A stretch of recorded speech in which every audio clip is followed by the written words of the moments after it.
What am I doing and how did I get here? Let me explain. A couple of months ago, I received a suspiciously looking email from someone with clearly a fake name who claimed to represent Bentley's communication department. Just Google Bentley's Chief Communications Officer. Anyway, he drives an Audi, and he's seen my SQ5 review, which he liked so much that he decided to ask me if perhaps I'd like to drive some Bentleys. I looked at my calendar, which was filled with Chinese premieres, and replied that I'll make an exception for Bentley. And off I was on a flight to Blighty, specifically to Manchester, and then to Crewe, where Bentley has its factory and also a house, which was once the residence of Bentley's CEOs, and currently serves as a space where clients can configure their cars and experience Bentley's collaborations with designers, artists, distillers, or hi-fi manufacturers. A wonderful start to the day here at Muse, the Bentley house, and we're going to experience some of the toys here behind me. There is something new and something old, something for everyone, and of course they're mowing the lawn as the event begins, because this is why the Brits have beautiful lawns.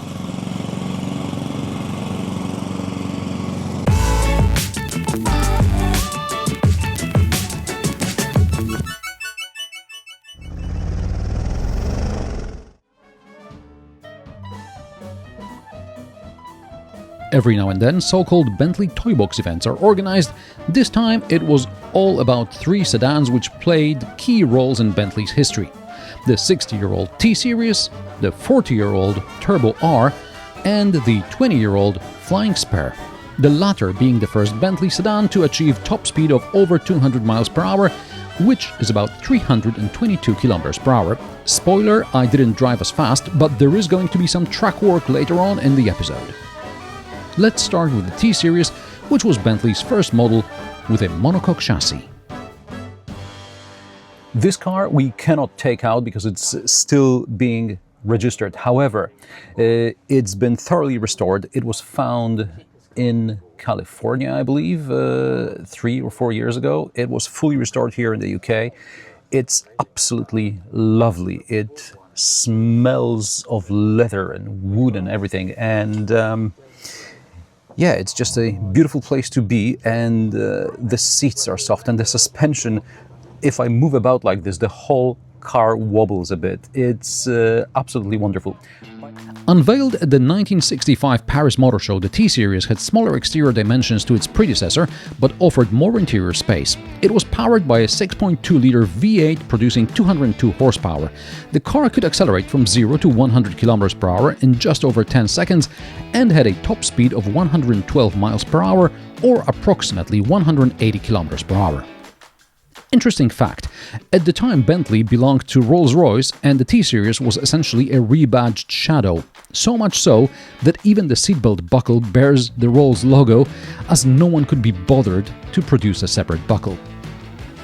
Rolls-Royce's subsequent financial problems and Bentley's declining sales provided an opportunity to revitalize the latter brand by differentiating it from Rolls and focusing on its racing heritage. Then came the Mulsanne and its Mulsanne Turbo variant, which had one drawback: it had more performance than handling. And this is where the Bentley Turbo R came into play, R for road holding, unlike its predecessor.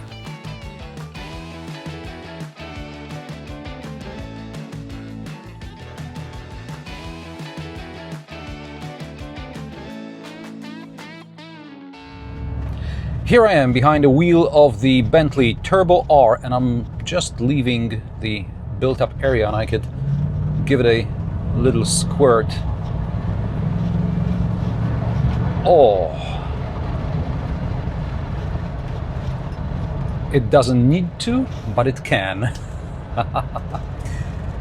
The 80s called me and said they want their car back, but I'm not sure I'm gonna give them their car back just yet. I'm excited just to be here, to be able to sort of take in this wonderful experience, the vertical dash, the thin steering wheel, the analog gauges. Oh, everything is so within reach, and I suppose if I spent a few hours with this car it would prove to be intuitive, because right now I just see a bunch of buttons. But why did we go to screens when This was such a wonderful, wonderful layout. Oh, and it's just so comfortable.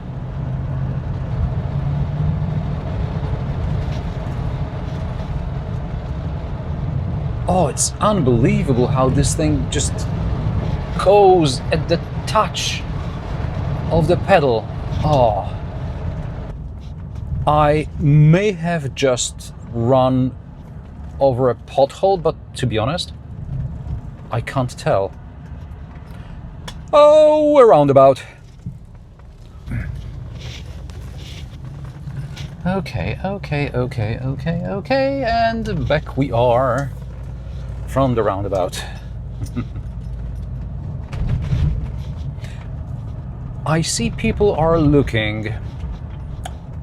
I don't know if it's because they enjoy this car or whether they're wondering why a young person such as myself is driving it. Okay, so the braking situation here, while the brakes bite, they don't bite from the very top.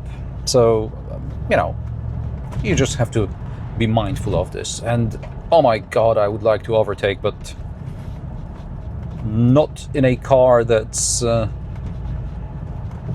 worth probably more than my house or two.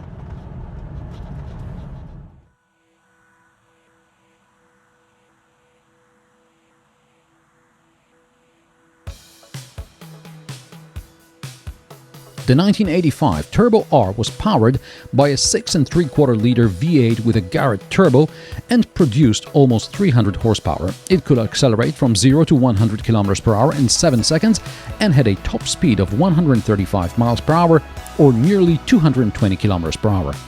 It's said that this model actually saved the British brand as it garnered interest on the market.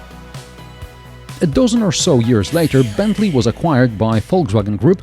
This was VW's golden age with projects like the Phaeton, which lent its platform also to the 2005 Flying Spur. This is what luxury looked and felt like 20 years ago. This is the Bentley Flying Spur.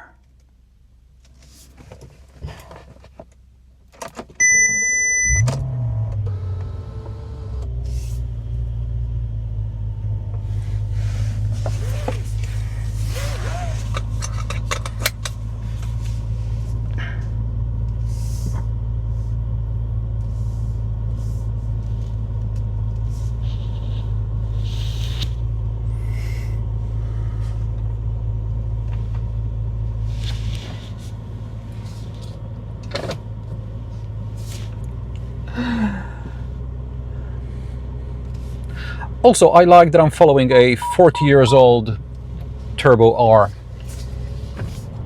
That's pretty cool.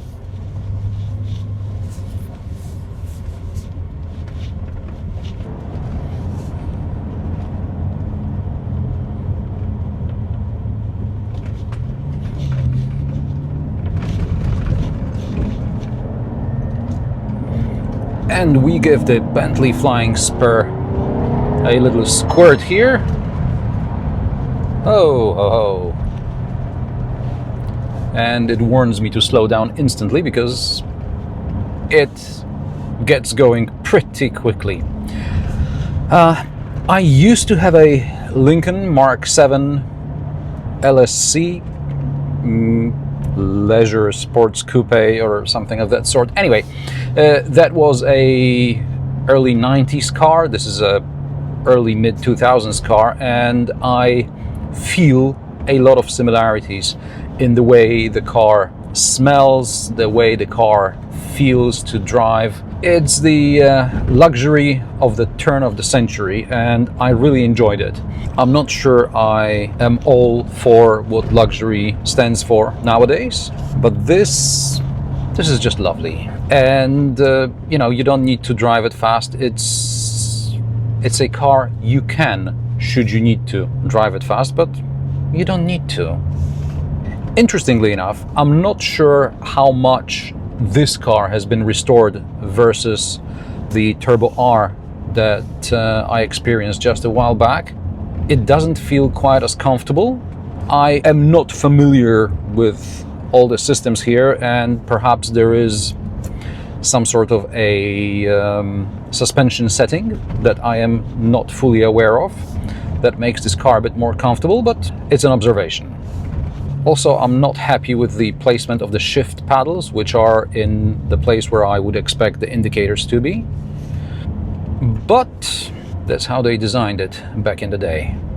Still, most gauges are analog, and that's great. There are a couple of screens, which one of them, the central one, may date the car ever so slightly, but it's not terrible.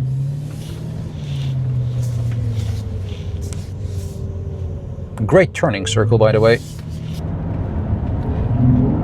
Speaking of performance,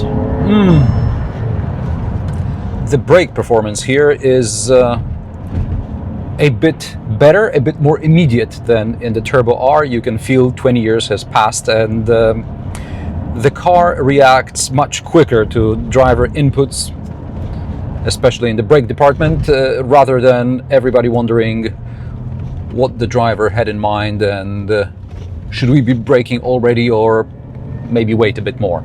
So this is great. 6-liter W12 engine, all-wheel drive and nearly 560 horsepower. In Bentley's tests, the car exceeded 200 miles per hour, but the official specification mentions a conservative 195 miles per hour, or approximately 315 kilometers per hour. Before we saw any track action, I also managed to briefly hop behind the wheel of the 2025 Flying Spur, this time a plug-in hybrid. The car is hybrid, so we start absolutely silent.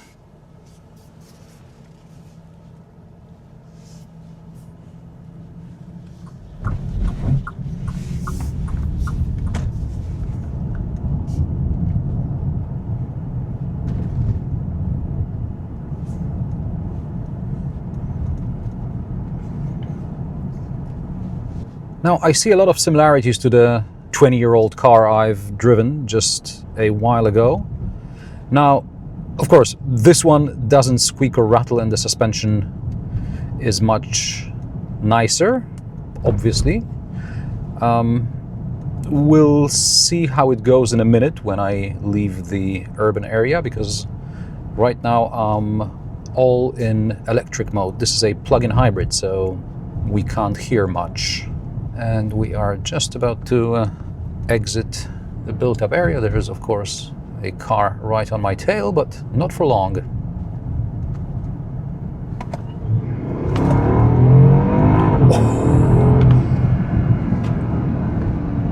Oh.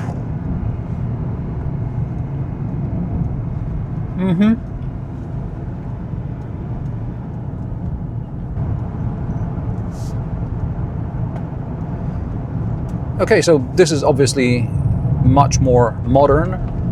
We have all the speed recognition business, and the sensors are much better calibrated than in the other car.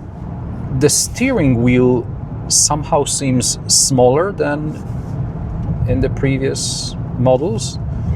Maybe it's because it's a bit thicker. It's not BMW thick, but it is sort of good to hold. Oh, I love it through here.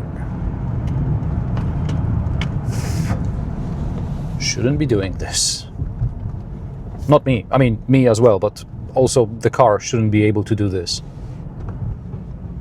So, despite having a good turning circle, this one is noticeably wider than the other two I've driven. For the first time today, I feel that the street is too narrow for this car. Interesting.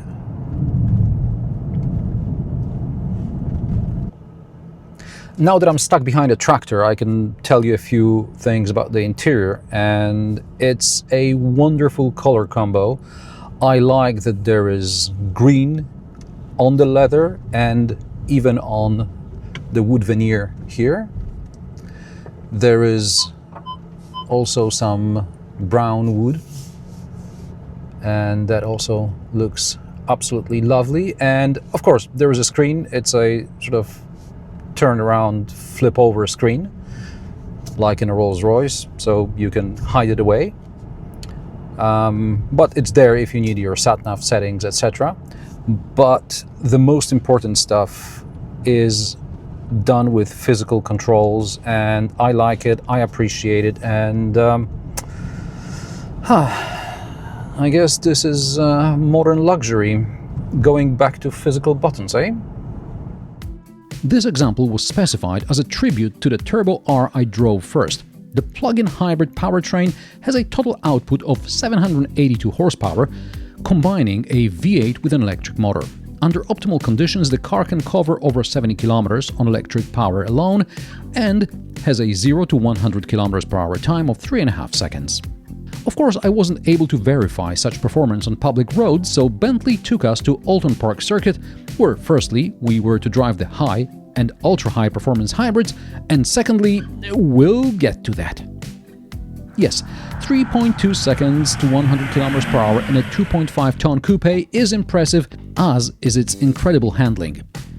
After a few laps of the track, which is over 4 kilometers long and has about 30 meters of elevation change, I felt like I was driving a Porsche. Okay, the Bentley is much more comfortable, but when it comes to G-forces, I'd really had enough.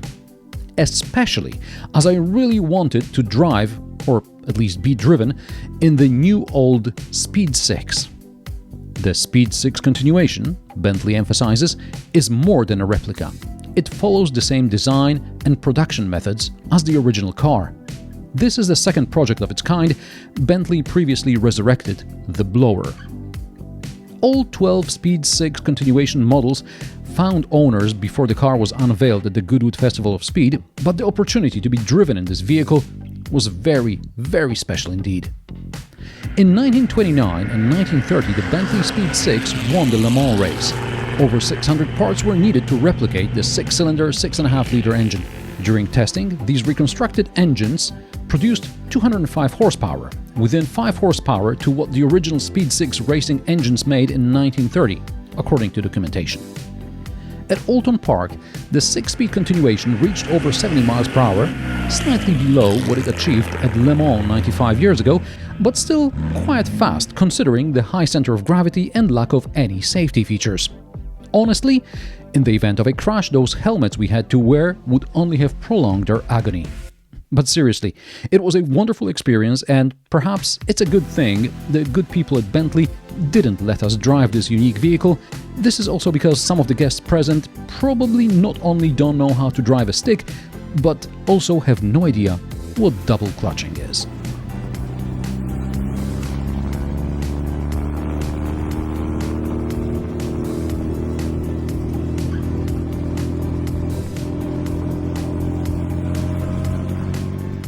Exciting day here at Bentley, and yeah, I know it's not my usual review stuff, but I hope you felt some of the emotions that I experienced here.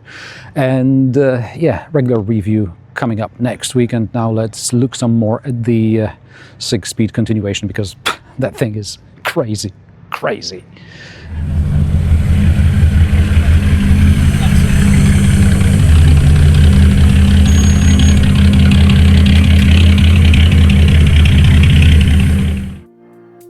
If you like my sarcastic, down-to-earth and possibly mildly amusing car reviews, join me every Friday at 3 p.m. Central European Time, and don't forget to subscribe and like this video, as it helps me with the YouTube algorithm.